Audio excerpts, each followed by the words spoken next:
drained even though you're doing everything right. In today's episode with somatic and holistic health coach Mitch Webb, we explore how listening to your body and not just your to-do list can help you rediscover calm, energy, and meaning in your daily life. You'll walk away with small, powerful shifts to regulate your nervous system and start feeling alive again. Stay tuned. Welcome back to Fulfillment Therapy. Today we have a special guest with us here. Mitch Webb is a somatic and holistic health coach who helps high performers, entrepreneurs, and those struggling with chronic symptoms reconnect with their bodies and reclaim their energy. After years of burnout and trying every quick fix, Mitch discovered that true healing begins when we learn to regulate the nervous system and live in alignment with it. So thank you, Mitch, so much for coming on the show today. Absolutely. I'm excited to be here. You're from North Carolina, is that what you said? Raleigh, North Carolina. I'm right in the middle. Yeah, that sounds amazing. I would love to go there right now. But yeah, we're excited to have you on to share a little bit about things you're passionate about and have our readers learn from your wisdom. So can you tell us a little bit about how you got in this space and why you love it?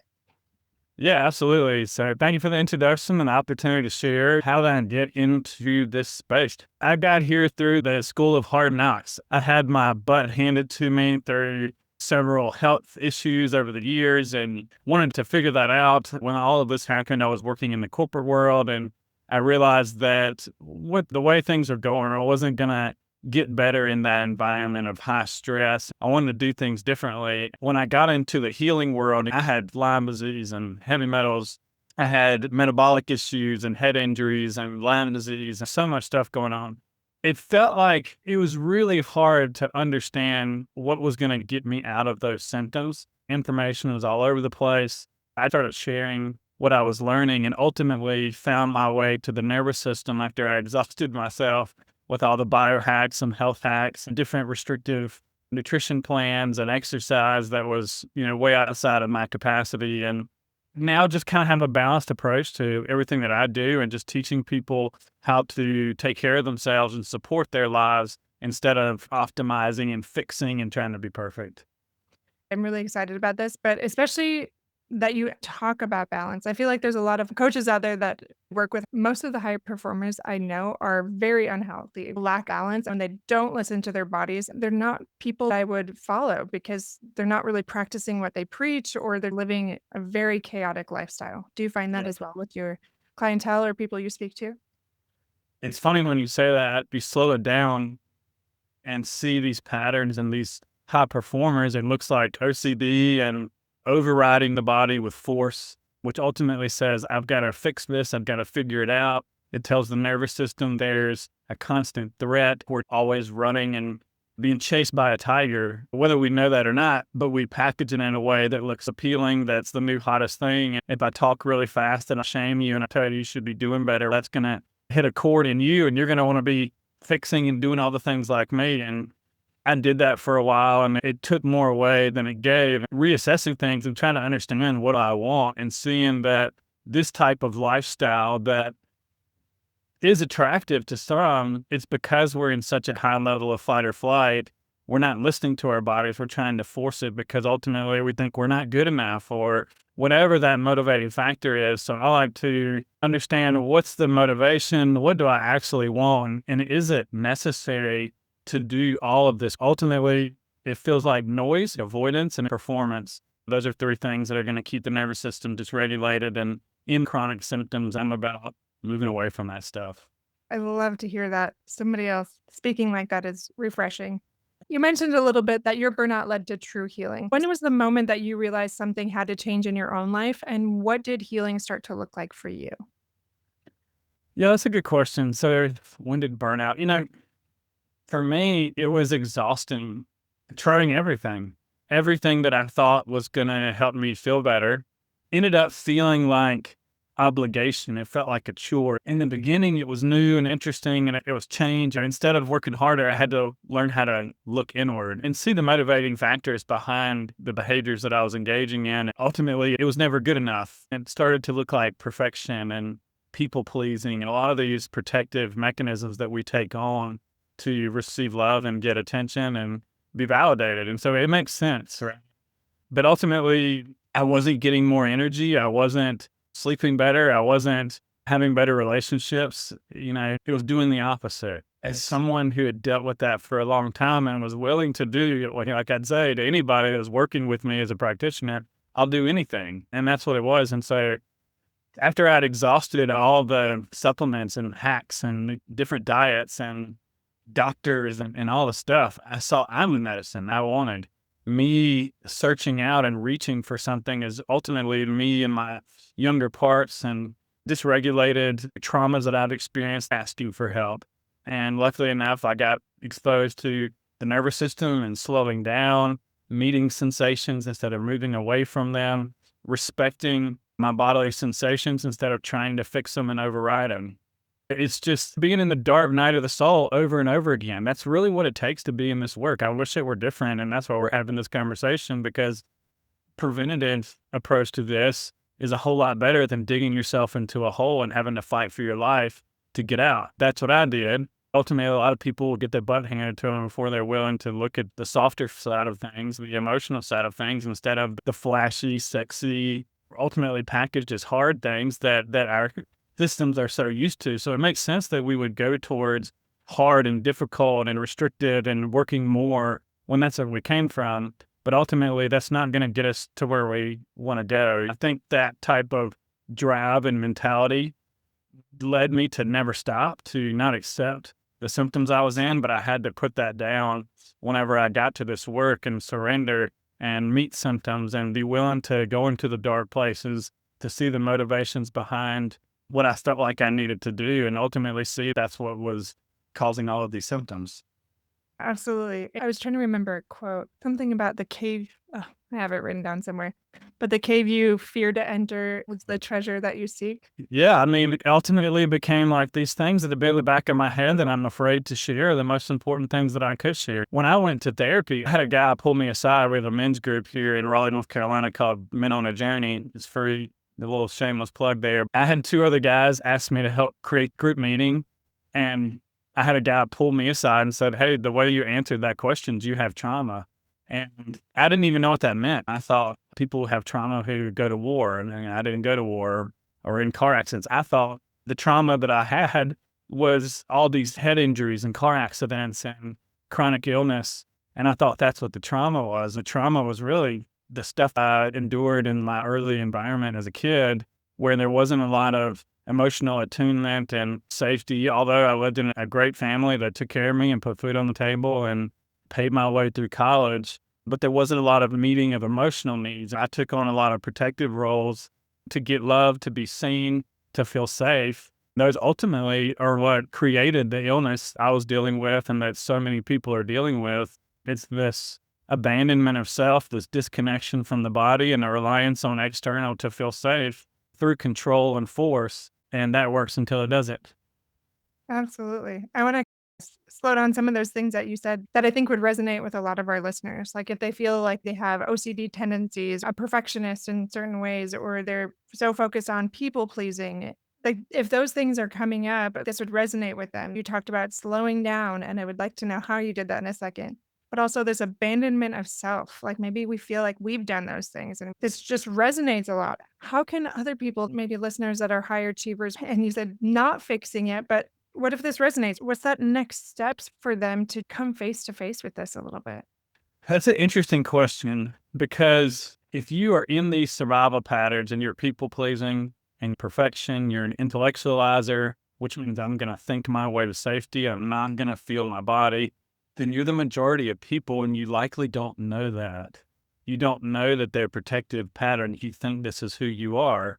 I say that this work is the ultimate red pill because it's the unwinding back to self. It's taking the layers and the mask off that we think are us. And these protective patterns that we're describing is what we think we are until we slow down enough to see these responses and the motivation behind it. Simona Irwin came on my podcast. I didn't know what OCD was. I thought OCD was a serious mental illness. It's more of like a spectrum. We constantly feel like there's something wrong with us, constantly ruminating and scanning our body. Maybe we have chronic symptoms like anxiety or gut issues, insomnia that are affecting us. And so we know that, but we may not see the patterns driving that, putting our system into a dysregulated state, feeling like there's a constant threat. What slowed me down and stopped me in my tracks is when Simona said, you know what keeps us in a sensitized state? Now, sensitized, and they probably need to define that first. That's like hypervigilance. Everything feels like a threat. I'm constantly trying to control the future from the past happening again, the worst possible thing happening again. I'm always in the future or in the past. I'm not here now. I'm washed with adrenaline. I've got all kinds of symptoms, and I'm very sensitive. I'm reacting to everything. That could be food, people, environments, smells, Wi-Fi. The system is really sensitive. And what keeps us locked in that is trying to fix it and trying to figure it out. And when she said that, I realized I've been doing that for 10, 15 years. I hung my hat on being able to fix people and having a solution for everything, having a supplement, having a diet. I thought I was really helping people. And I learned that I was basically reinforcing the trauma that I had learned and the response to the trauma to feel like I was good enough. And I was attracting the same type of people. And instead of meeting them where they're at and helping them work through that, I didn't have any knowledge. I'm not trying to shame myself and beat myself up. I was doing the best that I could at the time. And I've always wanted to help people at a deeper level. And this is it. It's not teaching them how to eat better and optimize their body. It's how do we support and meet the body and then work through these patterns that have caused the dysregulation so that we can live the life we want without having to be the doer of our body, like the glue that's holding everything together. If I don't eat these foods and move like this and do these protocols throughout the day, what happens? Ultimately, what we're craving is safety and knowing that whatever comes, we can face it, but I can move through it and I can trust myself no matter what. Yeah. Not have to do all the right things and be perfect. That's really helpful, just hearing your experience with it and what you learned and gained. It reminds me a little bit of this story, a client I had yesterday. We were talking about his traumas, his response to these things, and he said, "What if I don't want healing? What if I don't want this to get better because then I won't be a high performer as much? Like those dysfunctional things are actually serving me." And I just Mhm. laughed. I was like, "Actually, I've heard that before." And yeah, in some way, these things are superpower, but it also feels like it's simultaneously killing us. Have you come across that or felt that yourself? I've had meltdowns when I have wanted to take pauses with things and put things down because I felt like that's what was holding me up. And that's a pretty fragile state to be in. Ultimately, you're saying I got to have these things to feel safe. I don't feel safe and I don't know how to feel safe without control. Ultimately, we have to be able to see that. We got to slow down and see little bits. I just get this image of like this dam about to burst and we're throwing ourselves into the cracks with our hands. And it's like, I wish I could think of some huge dam that everybody knows the name of, but like we're trying to, the Hoover Dam, I don't know, is that a big one? But like we're trying to hold, we think we're the glue. We think we're holding it together and that's fragility and that's just lack of safety.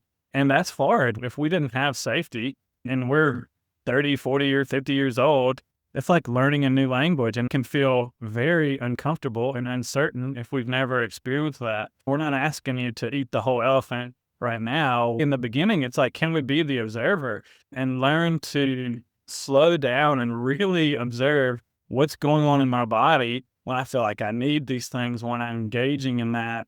And we may think that it's helping, but if we slow down, we can see the amount of effort that it takes to hold us together, the rumination, the pain in the body, the symptoms, anxiety. Is this helping or hurting?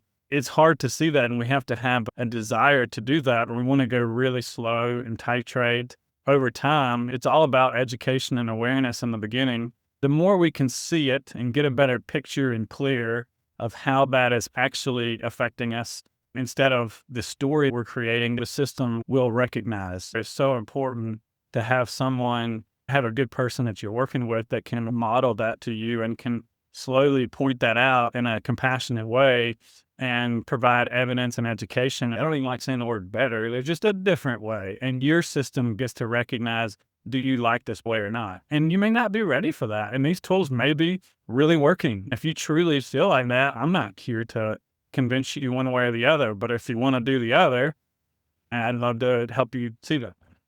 Yeah. Mitch, how about those of us that hear what you're saying and it sounds pretty and lovely, but Hmm. I try to slow down and reconnect with my body. I try to do the things that are recommended. It starts with education and awareness and maybe recognizing those patterns instead of fixing it. But I've experienced myself and I can hear clients in my mind saying like, I just can't do it. It feels like my body gets really tense. I try to white knuckle it and it doesn't feel like I get anywhere.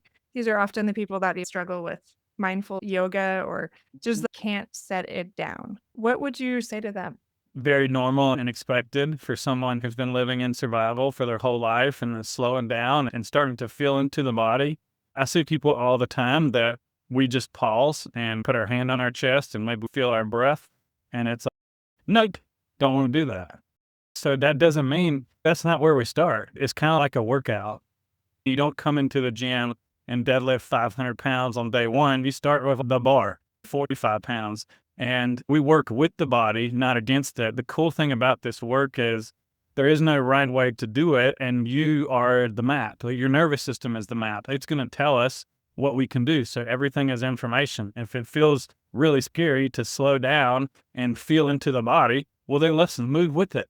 How does it want to move? Maybe that's getting into the gym and moving that activation and lifting weights, or maybe that's learning to move in a slower way, like doing Tai Chi and Qigong and feeling the body slowly and seeing what it's like to push and to feel what it's like to exercise and more intensely, or to use that energy, or to slow down and move with it really slow when it doesn't feel good. It's like we're sending these little signals of safety to the body by saying, I'm here and I'm with you. I'm not leaving. And if you're uncomfortable, activated, or shut down, or sad, I'm going to be here. You have choice. And let's see what one step looks like today in that direction. If it's intense, we learn how to resource. We learn what allows me to feel good. Can I do a tiny bit? Can I rest for 5 minutes? If that's uncomfortable, go for a walk. Can I do more active recovery type strategies if my system is very active? So we're just meeting the body where it's at. And if it doesn't feel good, that's information that we can adjust and titrate and do little bits. The cool thing is that safety is built through repetition. You don't have to do it all at once. And it's find what works for you. And you will.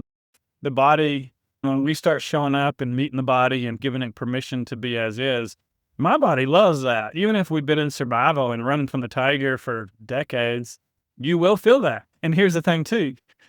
You can also get worse before you get better. When we start paying attention to the body and symptoms go up, people think, oh my God, I'm going backwards. And that's where you need someone who's been through what you've been through, and they can say, nah, this is perfect. This is right on time. We don't want to go outside of capacity and do a whole lot. We do want to be outside of capacity, but not way outside. We want to just dip out and dip back in. That's where a personalized approach and slowing down and noticing what works and what doesn't, that's the way to do it. It's not overwhelming force like we've always done. I certainly brought those strategies into my healing practice and gotten my butt handed to me. But it's like, how can we start and show the system that it's safe to do something different and to slow down? Absolutely. And I know we all get caught up in these patterns. I recently took my first trip without my family, a 3-week trip to Europe with a friend. And then also with my family, I went to Costa Rica for a month. And both times, like the reason I love travel so much is you disconnect from everything. In Europe, I didn't have access to any Wi Fi, nothing. Everything was radio silent. And I came back just like feeling this stillness. And I'm like, oh, I forgot how much I hated technology for that reason. That clutter. I love how you talk about it's more of a practice and it's about listening and this compassion that we can have for ourselves. Initially, it is like stirring the pot. That's exactly what trauma therapy is that I do with my clients. I tell them it might get worse before it gets better because we are stirring the pot a little bit, but that's normal. Like normalizing that experience and knowing like that will calm down. And Mhm. so the key, even for me, I'm thinking as you're saying these things, is maintaining some level of that clarity, that peace, that stillness, like after Europe or during Costa Rica. Do you have any personal examples or even from others how to achieve that more regularly when we get caught up in technology and our jobs and this endless list? Like, how do you do it? It's so hard to maintain. It's so easy to slip back into those old patterns of go, go, go, or that high performance to our holistic detriment. How do you achieve that balance over a period of time instead of just jumping back to your addictions. Yeah. I think it's kind of what we were saying just a minute ago. It's like kind of an experiment, and we're gonna put things down for a little bit and see what happens. If I'm doing a lot of those, it's wild to watch what happens when we put one down. One that I can think of was I was trained through muscle testing and working with different practitioners like mediums to really listen to my body and respond with what it needs. And that became a compulsive thing for me. I was waking up every day, understanding how I feel, and then responding with a supplement. I'm constantly trying to fix this thing, right? And so I had a therapist. I'm like, yeah, let's put this on a weekly morning, evening type of schedule. To do that, I freaked out. So that was good information. It's like, wow, this was really hard. No, that's good information to bring back into therapy and to piece that out. And so ultimately, looking at it as an experiment, doing a short break or time away to really assess what's going on here. One thing that I think of is cell phone. I started noticing that if I was stressed, I would reach for that. And I wasn't looking for anything. I was really just distracting myself, and it would make my head hurt. I told my wife, like, hey, take my phone and hide it for me for a day. It was like Saturday or Sunday. I didn't need to be productive. And it was really interesting to be the observer and watch my responses. Every thought that popped into my head, or anytime I wanted to distract myself, I reached for it. And it was interesting to watch that. By the end of the day, I had stopped reaching for it, and I felt way better. I felt more present. I remember skipping that of Saturday and Sunday. Well, Monday morning, when I opened up that cell phone and looked at social media, the first post triggered me. And I was thinking about that the rest of the day. It really helped me see, is this something that I need to be aware of? Is this something that's happening in my environment? Maybe it was the news. And it's like, what version of doom is the algorithm pushing you today? If you really think about it and you look around your environment, are you seeing evidence that that's something you need to be concerned about? No, it's doing its job. It's triggering you into being reactive, into say it's us versus them. And then the rest of your day, you're not in your body, you're under threat. And I just want to do that less. And so I think of being an observer, doing little experiments and setting boundaries for yourself for a short period of time. I think it's really easy to go into all or nothing, black or white thinking, and constantly be shifting from I'm doing this or I'm not. What about 5 minutes? What about an hour? What about a day? And what data can I retrieve from that to make better decisions and set better boundaries? Ultimately, boundaries are so I can protect my peace and show up and stay in connection without losing myself or getting burnt out. Absolutely. I love how you simplify it. It's just talking about, okay, let's just notice, let's be that observer, let's experiment. And then the one thing that comes up in every single episode in one way or another is boundaries, like those simple boundaries with ourselves, with others. And it's a way to deepen that intimacy with other people, but also reconnect with ourselves by setting those little boundaries. Going back to your own experience, can you share a time when actually you remember how I was talking about my client, he was afraid of losing his superpowers. Did you Mm. feel like that came with you? Did you lose some of your ability to perform on a higher level, or did you feel like you swapped those out for better ones? Oh my God. When you say that, my ability to perform, if I think about what took me to perform back in the day, it was I'm not sleeping, I'm running on adrenaline. I'm going to fast this morning, skip breakfast, do a hard workout. I'm basically going to use my adrenaline and neurotransmitters like cortisol, norepinephrine, adrenaline to feel good. And that's what felt good because that's what was normal, right? So seeing that and how much that revved me up, and was that actually productive, or was it adding more to stress and I'm going to have to recover for multiple days after that, versus learning to rest, honor my capacity, push when I can push, give myself permission to rest when I can.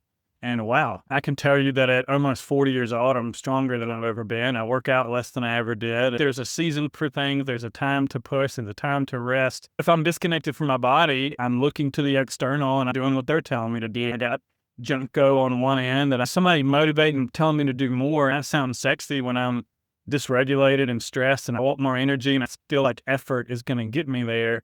What if we worked with our body and honored what it's telling us, and we become the medicine that we're seeking from the external when we can listen to what our body needs and give it? I mean, that's what gets us out of the hellhole that we can be in.